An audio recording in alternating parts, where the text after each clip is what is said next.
Welcome back to the Deep Dive. Today we are attempting something a little ambitious. I think ambitious is the right word. We are taking two completely distinct stacks of paper documents that, on the surface, look like they belong in two different worlds, and we are smashing them together to see if they tell us a coherent story. It's a bit of a collision course today. We're looking at the macro, which is, the news, the headlines. Big stuff. And the micro, which is a very, very specific business strategy. Exactly. On the left side of the desk, we have the headlines. And I don't mean small local news. I mean the big, bold, billion-dollar headlines coming out of Southern California. Yeah, literally. Literally, billion with a B. It's staggering money. The flow of capital is, it's pretty unprecedented, actually. We are talking about the sheer scale of cash flooding the South Bay right now. It is January 31st, 2026. And if you haven't been paying attention to the real estate landscape in Southern California, or if your mental map of the area is still, stuck in 2015, right, you probably think of it as Silicon Beach. Snapchat, all the apps, social media, guys in hoodies riding electric scooters to buy overpriced coffee.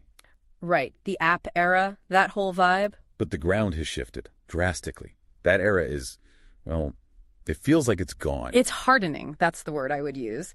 The region is becoming industrial again, but in a very high-tech, sort of fortified way. It's becoming a fortress. We're seeing a massive explosion in what the industry is calling defense tech. And the numbers are they're eye-watering. We have Anduril Industries dropping a cool $1 billion in investment. Just one company. One company. We have unicorns, billion-dollar startups popping up in El Segundo. It is an absolute gold rush. It is, and here is the tension for today's deep dive and why we brought the second stack of papers, despite this gold rush, despite this massive influx of highly specialized, complex capital. Yeah. The people who are supposed to be servicing this industry, the commercial real estate brokers, are largely stuck in the past. Okay, so that brings us to the micro side of our stack. We're looking at a strategy document from Voxel Micro Video Labs. It's a white paper on video marketing, but honestly, it reads more like a manifesto. It does. It has a very strong point of view. And they paint a pretty harsh picture of the current state of the brokerage industry. They do. They identify a systemic failure they call the generalist trap. The generalist trap. I want to dig into that because it sounds like something a lot of professionals fall into, not just brokers. Oh, absolutely. It's this idea that most brokers are out there marketing themselves as South Bay generalists. You go to their website and what do you see? Oh, I've seen this a million times. It's a laundry list. Yeah. I do retail, I do office, I do industrial, I do multifamily, I do land. Right. Basically, if it has a roof and four walls or even just dirt, I'll sell it for you. Exactly. They are trying to be everything to everyone, and Voxel pulls out that old saying, which I'm sure you've heard 1,000 times, the riches are in the niches. Okay, but hold on. I have to play devil's advocate here right at the start. Riches in the niches is something every marketing guru screams on LinkedIn. It's a cliche. And for a broker who has a mortgage to pay, isn't it actually practical to be a generalist? I mean, that's the conventional wisdom for sure. Right. If the defense industry crashes next year, or if retail takes a dive, the generalist survives because they have a diversified portfolio. Isn't Voxel suggesting a put all your eggs in one basket strategy that's inherently risky? That is the common fear. That's the survival instinct speaking. But Voxel argues, and this is the core of their thesis, that in 2026, being a generalist is actually the riskier position. How so? That seems counterintuitive. Because of visibility and value. Voxel argues that the generalist model is dying because the clients, specifically these high-value defense tech clients we're talking about, have become too sophisticated for a generalist to help them. Ah, okay. The problems are too specific. The problems are too specific. So the thesis we are exploring today is a convergence. We are going to look at how these specific news events, Anduril, Robo's chaos industries, validate the specific marketing strategy advocated by Voxel. So the mission for this deep dive is to connect those dots. We want to show how the news proves the strategy. Precisely. We are going to explore why El Segundo has become this new R&D battleground. Which is fascinating in itself. We're going to look at why a 1.18 million square foot campus which is the size of the new Anduril project, basically kills the generalist model dead. Kills it. Strong words. And ultimately, we're going to talk about money, specifically fee compression. Nobody likes fee compression. No broker likes it. Yeah. But Voxel argues you can eliminate it entirely if you start being a service provider and start being a subject matter expert. Okay, let's unpack this. I want to start with the geography, because for anyone who knows LA, the idea of El Segundo being the hottest market in the world is still kind of wild. It is. It's a bit of a surprise. But the data supports it. Let's talk about geographic and sector alignment. Right. So let's look at the news stack first. We have a company called Robos. Robos. Sounds futuristic. What do they do? They are a leader in additive manufacturing. So 3D printing. Yes, but not the little plastic toy printer you have in your garage. We're talking about high-performance superpolymers and composite materials. Okay. They make parts that go into airplanes, spacecraft, and defense systems. Critical components. Serious stuff. Very serious stuff. They just announced they are opening their U.S. Aerospace and Defense headquarters. And where are they putting it? El Segundo. El Segundo. Now, here's the critical part. They didn't just throw a dart at a map. They explicitly cited the reason in their press release. And what was it? The area's density of industrial defense leaders. That's the key phrase right there. Yeah. Density of industrial defense leaders. They aren't going there for the beach. No. They are going there because everyone else is there. It's the network effect, the cluster. Precisely. But let's dig a layer deeper. Why does density matter for a company like Robos? It's not just about bumping into clients at the coffee shop. Right. What's the practical reason? It's about the infrastructure, the physical bones of the city. What do you mean by that? Think about what additive manufacturing requires. You aren't just plugging a laptop into a wall. You need serious power. We are talking 480-volt, three-phase power, likely massive amperage. Okay, so a normal office building doesn't have that. Not even close. You need specialized ventilation systems to handle off-gassing from these superpolymers. You need reinforced floors to handle the weight of these industrial machines, which can be tons. So if you go to a standard office park in, say, Santa Monica, the building literally cannot support you. Exactly. The building would fail. The power grid wouldn't support you. El Segundo has a history of industrial aerospace dating back to the Cold War. The grid is different there. The zoning is different. It's baked into the concrete. It is. It's a legacy that's suddenly become incredibly valuable again. And it's not just Robos. We also have news about Chaos Industries. Which is arguably the coolest name for a company I've heard in a long time. It is evocative. Chaos Industries is an El Segundo-based defense startup, and they have officially reached unicorn status. Meaning they are valued at over $1 billion. Correct. So pause for a second and look at the landscape. You have billion-dollar valuations. You have international headquarters moving in for very specific technical reasons. This confirms that El Segundo is not just a general commercial market anymore. You can't just lump it in with everything else. No, you can't treat it like a generic suburb. It is a specialized hub for high-tech defense. Okay, so that's the reality on the ground. That is the news side of our stack. It's what's happening. Right. Now, let's bring in the Voxel strategy. Mm-hmm. How does a broker typically approach this market versus how should they approach it, according to this document? Well, Voxel asks us to consider the search reality. Search reality, what's that? Put yourself in the shoes of the CEO of Robos or the facilities director at a biotech firm. They are tasked with moving their headquarters to El Segundo. They have these incredibly specific needs, heavy power, security, wet labs. Right. They aren't looking for a storefront to sell cupcakes. This is a mission-critical facility. Exactly. So how do they search? Do they go to Google and type in real estate agent South Bay? I mean, I wouldn't.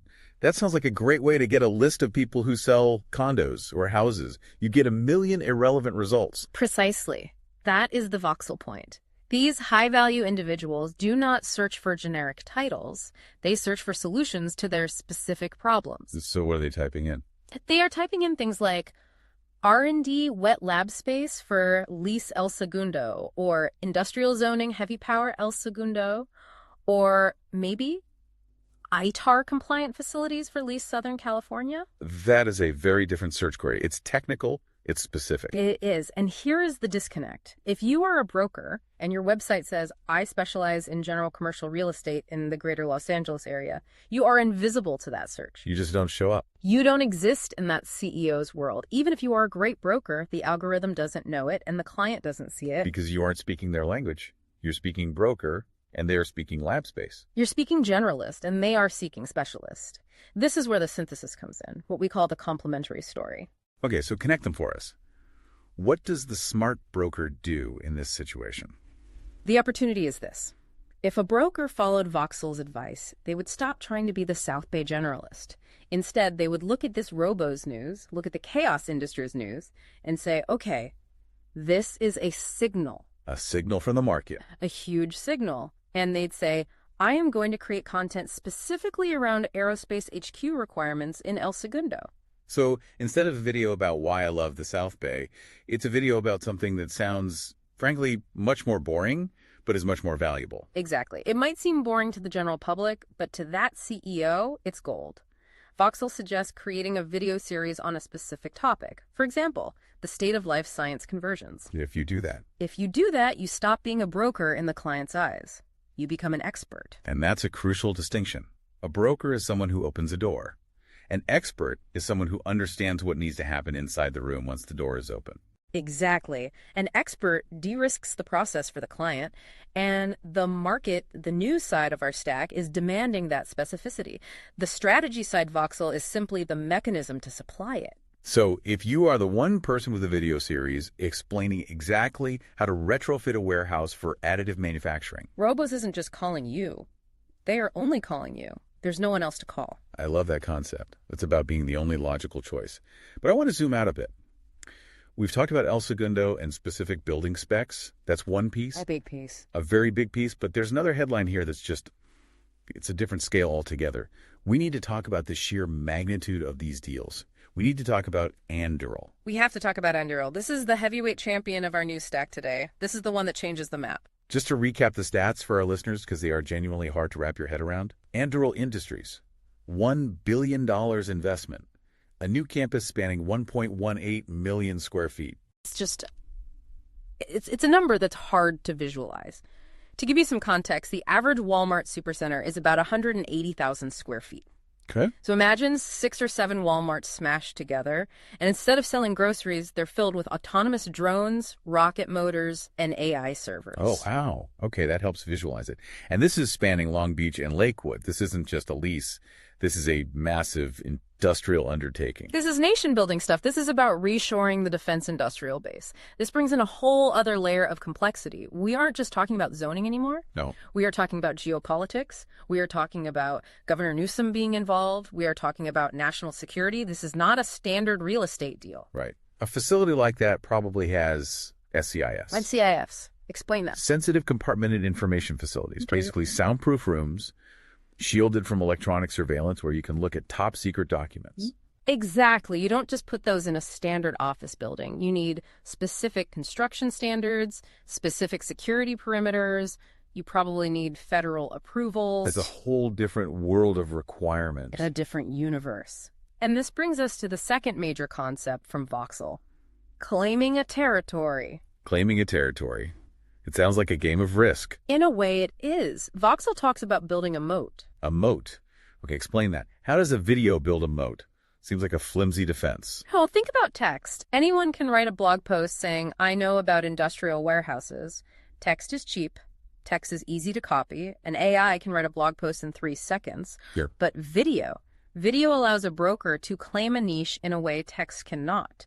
If you are on camera, walking through a facility, pointing to a high-voltage conduit, explaining the logistics of cold storage or defense manufacturing. You're showing, not telling. You're establishing proof of work. You're putting your face on the expertise. It's much harder to fake. So you're building trust through demonstration. Voxel uses examples like industrial warehousing in Gardena or cold storage logistics in Carson. By creating deep dive content on that narrow topic, you are digging a moat around your business. Competitors might try to enter, but if you have 20 videos detailing every aspect of that niche, they can't catch up. They can't catch up. They can't fake 20 videos of on-site expertise. It's a huge barrier to entry. And this leads to one of my favorite visuals from the Voxel report, but also one that I think needs some explaining. They call it the authority curve. Can you paint a picture of figure 4 for the listeners? Sure. Imagine a graph. On the x-axis is time, years in the business. On the y-axis is your fee power, your ability to charge what you're worth. Okay, got it. Time versus money. Pretty much. There are 2 lines. The first line is for the generalist, and it is flat. completely flat. It never goes up. Ouch. Why is it flat? I mean, if I've been a generalist for 20 years, shouldn't I be worth more than a rookie? You would think so, but Voxel argues no. Because the generalist is constantly fighting what they call fee compression. If you are a generalist, you are a commodity. You are selling a service that 50 other brokers in the South Bay are also selling. I see. So if a seller asks, will you do this for 4%? And I say, no, I charge 6%. The seller just says, okay, next, because the guy behind me will do it for 4%. Or 3.5%. Or 3%. There's always someone willing to do it for less because you're not offering anything unique. You have no leverage. You are replaceable. It's a brutal assessment. It is. But now look at the second line on the graph, the specialist. This line is a curve. It starts slow, maybe even slower than the generalist, because you're turning down work outside your niche. So you're saying no to deals in the beginning? You have to, but then the line curves upward, and it keeps curving almost exponentially. And that represents? That represents perceived value and leverage. As your content library grows, as you prove your expertise with every video, your fee power compounds, you become the go-to person. So let's apply this authority curve to the Endural news. That's the perfect test case. Please. You have a 1.18 million square foot defense campus. That is an incredibly complex transaction. You're dealing with municipal governments, environmental regulations, heavy power grid requirements, security protocols. I mean, the checklist must be a mile long. Incredibly. The liability alone is massive. A mistake could cost tens of millions of dollars. So does a company like Endural or the venture capital firms backing them with $1 billion trust that transaction to a generalist who is competing on price? Absolutely not. They would never. Complexity requires expertise. This is the synthesis here. The Endural deal proves Voxel's maxim. The riches are in the niches. The big money isn't in the small, easy stuff. No. The biggest money isn't in listing a generic strip mall. It is in these massive, specialized industrial requirements that scare off 99% of the market. And if a broker had already claimed that territory? If a broker had spent the last 2 years filming a series called Defense Industrial Logistics in Long Beach, they would have built a moat that no competitor could cross. When Endural started looking, that broker would have been the authority. They wouldn't be one of 50 people getting a call. They'd be the first call, maybe the only call. They wouldn't be competing for the business. They would be the obvious partner. It's interesting because it flips the dynamic. Yeah. Usually the broker is chasing the client, cold calling, knocking on doors. The begging posture, as Voxel might call it. Right. But in this scenario, the client is seeking the expert. That's the goal, to flip the polarity of the relationship. You move from being a salesperson to being a consultant, an advisor. So how does one actually do this? Because it sounds daunting. Go become the world's leading expert. Where do you even start? Voxel has a specific roadmap for this, right? They do, and what's fascinating is what they advise against. What do they say not to do? They explicitly advise against a weekly show about everything. See, this is where I get skeptical. Usually the advice for social media and content is volume. Post every day, stay top of mind, feed the algorithm. You're saying Voxel wants us to do less. Less, but better. Deeper. How does that work with the algorithm? Won't you just disappear if you only post a few times? It's a quality over quantity argument, specifically for B2B. Voxel says that posting generic market updates every week just creates noise. If you are talking about retail 1 week, office the next, and multifamily the week after, you're just broadcasting that you're a generalist. Exactly. You are reinforcing the very brand you're trying to escape. You are telling the algorithm and your clients, I do a little bit of everything. Which they hear as, I'm a master of nothing. Which dilutes your brand. Completely. Instead, they proposed the microseries. A microseries, like a Netflix limited series. Exactly that. A finite run. 4 to 6 episodes dedicated entirely, 100% to the niche. You go incredibly deep, then you stop. Walk us through the example they give. I think they mentioned medical office. I want to really understand what the content of one of these episodes would actually look like. Yes, to illustrate the depth required, they outline a hypothetical series for medical office, a niche with its own unique complexities. Okay. Episode 1, what's the topic? Episode 1 features every medical tenant needs.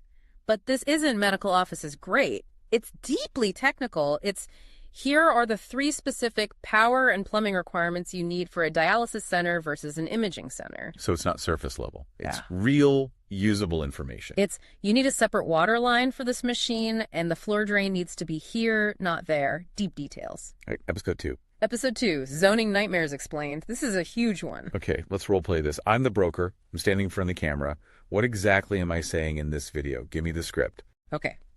You are standing in front of a vacant warehouse in El Segundo. You point to the parking lot. You say, this building is zoned M1. That means the city requires 1 parking spot for every 1,000 square feet of space. That's fine for a warehouse, but you want to put an R&D lab in here? The city counts that as office use. Uh-oh. Suddenly, the code says you need 3 spots per 1,000. This building only has 50 spots. You need 150.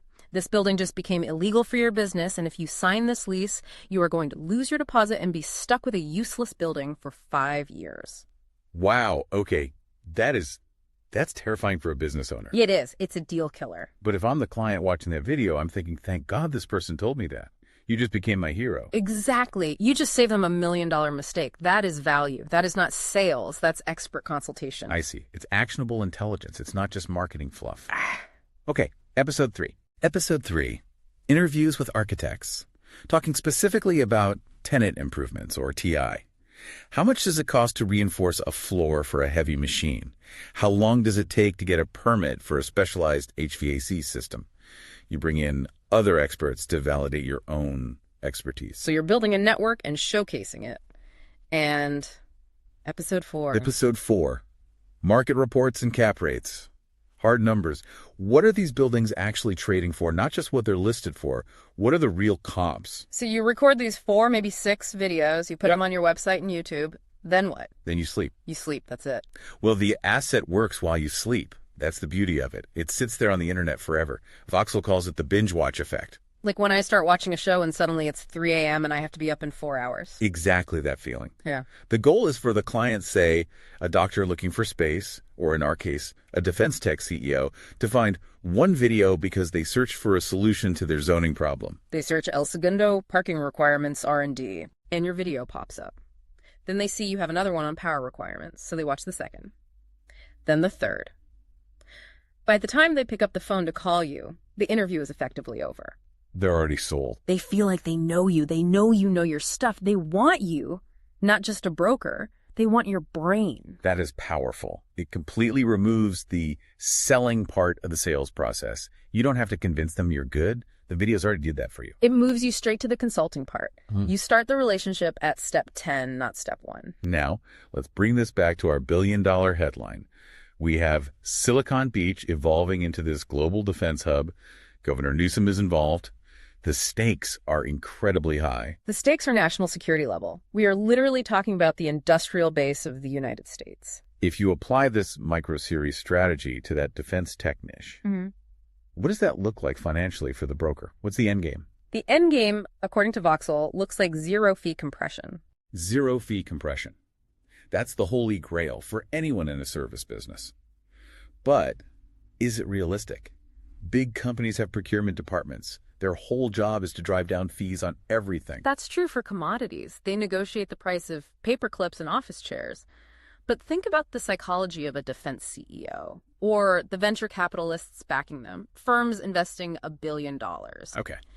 Do you think they're going to haggle over 0.5 percentage point with the world's leading expert on defense real estate? If that expert is the only one who can guarantee the building works and they won't have a 2-year delay on their project, probably not. The delay is more expensive. Exactly. The cost of failure is too high. If they lease the wrong building and can't get their power upgrade, they miss their production targets. They lose their government contract. The brokerage fee is a rounding error compared to the risk of failure. So the conversation changes. The conversation changes completely. Voxel says high-value clients do not negotiate fees with experts. They just want to know, do you have time to help me? Do you have time? That is a power move. Yeah. That is the doctor asking if he can fit you into his surgery schedule. It is. And it relies on the first mover advantage. This is a critical warning in the Voxel document. The first broker to film the series wins the niche. Right. You can't be the second person to claim the territory. It's already claimed. The flag is in the ground. The authority curve suggests that the first broker to film a series specifically titled something like Defense Tech Real Estate Requirements in the South Bay will win this expanding sector. They'll own it.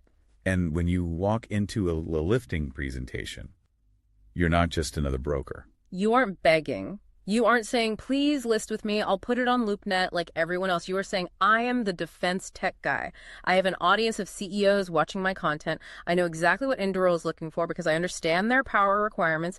I am offering you access to that specialized audience. And for that access, you charge a premium. You name your fee. Exactly. You're not a service provider anymore. You're a strategic partner. This sounds amazing in theory, and the logic holds up. But I can hear the listeners, specifically the brokers, thinking, okay, but how do I pick? It feels so risky to narrow down. It's the big fear. What if I pick the wrong niche? What if I spend 6 months making videos about cold storage and then the market dries up? That's the fear. That's the psychological hurdle. It feels like you are closing doors. And for someone in sales, that's the opposite of what you're trained to do. How does Voxel suggest handling that? Well, practically, they have a niche finder quiz on their site. Of course they do. Everyone loves a quiz. But more strategically, they identify several underserved markets based on their research. They mention cold storage. They mention medical office. They mention adaptive reuse. Adaptive reuse is huge right now, especially with all the old office space sitting empty. Converting offices to apartments or labs must be incredibly complex. It is a nightmare of zoning and construction. But if we speculate a bit here, if we extrapolate from the news stack we have today... What's the winner? If you were a broker betting your own career today, January 31st, 2026, where do you place your chips? Aerospace defense R&D is clearly the prime underserved market to target right now. It's not even close. Why? The money is there, billions of it. The growth is there, 1.18 million square feet at a time. And most importantly, the complexity is there. It checks every box. High barrier to entry, high value, and because of that, low competition from the generalists. It does, and the execution is key. Voxel offers a series package to map this out, but the core idea is accessible to anyone. You have to commit to the content. You have to be willing to do the homework to understand M1 zoning and power grids and SEIFs. It's not a get-rich-quick scheme. It's a get-rich-smart scheme. It's a work scheme, but it's work that builds a real defensible asset. And it forces a choice. That's really what this comes down to, right? It is binary choice. You can remain a generalist. You can keep your laundry list of services. You can say yes to 4% fees because there are 50 other people standing behind you waiting to take your lunch. The race to the bottom. Or you can specialize. You can say no to 90% of the deals out there so you can become the only choice for the best 10%. You can name your price. The Induril, Chaos, and Robos news proves that the specialists are the ones winning the big contracts. The market is screaming for expertise. The question is, are you listening? That is the question. It's happening right now. The buildings are going up. The leases are being signed. This isn't theoretical. So let's recap what we've learned today. We've established that the South Bay is undergoing a massive transformation. It's not just tech bros on scooters anymore. It is a global defense tech hub. Confirmed by Robos, Chaos, and the behemoth Induril. We've established that the traditional generalist broker model is broken. It leads to invisibility in search because nobody searches for generalist and fee compression in negotiations. It's a losing strategy in a specialized world. You become a commodity. And we've seen the blueprint. Voxel provides the micro-series strategy to align with this specific market demand and establish authority. It's about creating that bingeable content that solves specific pains for a specific audience. It's about building the moat and climbing the authority curve. So here is the provocative thought I want to leave you with today. We talked about that CEO search earlier. The search reality. Imagine a CEO from a newly minted unicorn defense company, maybe the next Chaos Industries. They just closed a huge funding round. They're sitting in a boardroom right now, stressed out. They need 50,000 square feet of heavy industrial space in El Segundo. They need it yesterday. This is a real scenario happening right now. They pull out their phone. They Google the solution to their most pressing problem. What do they find? Exactly. Do they find your generic homepage listing, retail, multifamily, and land? A page that looks like every other page on the internet and offers them no specific value? Or do they find a masterclass, a video series answering the exact questions, keeping them up at night? How do I get 800 amps of 480 volt power?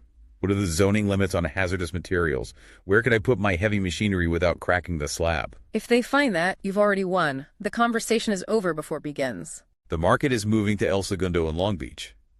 The billion-dollar wave is here. Are you positioned to meet it, or are you just another generalist hoping to catch a few scraps? That's the billion-dollar question. Thanks for listening to The Deep Dive. We'll see you on the next one.